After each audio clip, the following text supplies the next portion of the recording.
जोरदार पावसासह काही ठिकाणी गारपीट होण्याची देखील शक्यता वर्तवण्यात येते। मध्य महाराष्ट्र आणि मराठवाड्यात 26 ते 28 डिसेंबर दरम्यान जोरदार पावसाचा अंदाज आहे, तर 27 डिसेंबरला वादळी पावसासह गारपिटीचा इशारा देण्यात आलाय।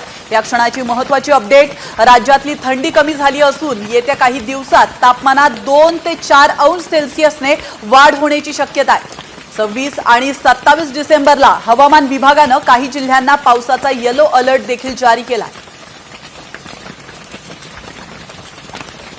26 तारीख आणि 27 तारखेला या 2 दिवसात राज्यामध्ये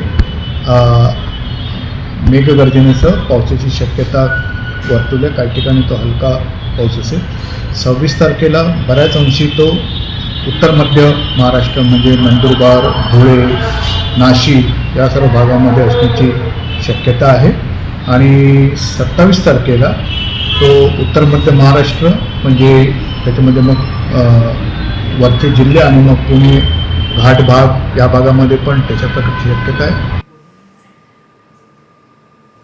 तर आपण पाहतोय राज्यामध्ये जोरदार पावसासह काही ठिकाणी गारपिटीचा इशारा देण्यात आलाय।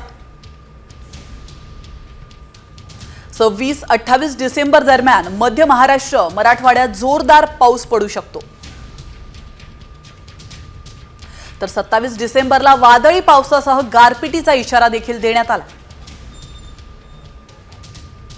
धुळे, नंदुरबार, जळगाव, नाशिक, छत्रपती संभाजीनगरला येलो अलर्ट जारी करण्यात आला, तर पुणे, नगर, जालना, परभणी, बीड